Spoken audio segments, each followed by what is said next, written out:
Baspa supremo Mayawati Madhya Pradesh विधानसभा चुनाव में पूरी ताकत के साथ उतर आई हैं। अपने प्रत्याशियों के समर्थन में चुनावी सभा का सोमवार से आगाज कर दिया। पहले दिन मायावती ने मध्य प्रदेश के अशोकनगर और निवाड़ी में चुनावी सभाएं की।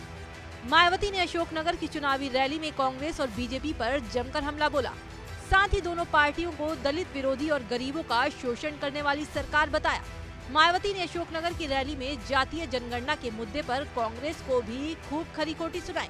के दौरान खास तौर से कांग्रेस पार्टी के बड़े नेता ये कहते हैं कि अति पिछड़े वर्ग को पूरा लाभ दिलाने के लिए जातीय जनगणना होनी चाहिए।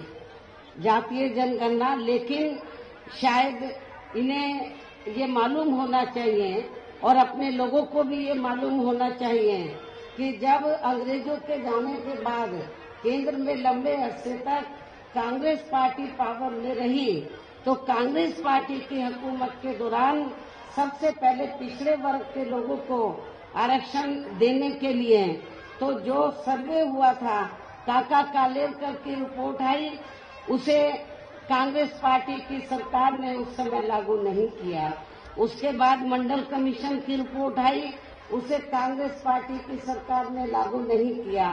तो जो कांग्रेस पार्टी अति पिछड़े वर्गों की मंडल कमीशन की रिपोर्ट को जिसने लागू नहीं किया, काका कालेलकर की रिपोर्ट को लागू नहीं किया, आज वो चुनाव के दौरान पिछड़े वर्गों की वोट लेने के लिए जो बड़ी बड़ी बातें कर रहे हैं जातीय जनगणना की, मेरे ख्याल आप लोगों को इनकी हवाई बातों के बहकावे में नहीं आना चाहिए, खास तौर से पिछड़े वर्ग के लोगों को। टीकमगढ़ जिले से अलग होकर बने नए जिले निवाड़ी में पहुंची बसपा की राष्ट्रीय अध्यक्ष मायावती ने चुनावी जनसभा को संबोधित करते हुए कहा कि कांग्रेस और बीजेपी दोनों ने ही हमेशा से ईवीएम का दुरुपयोग किया है।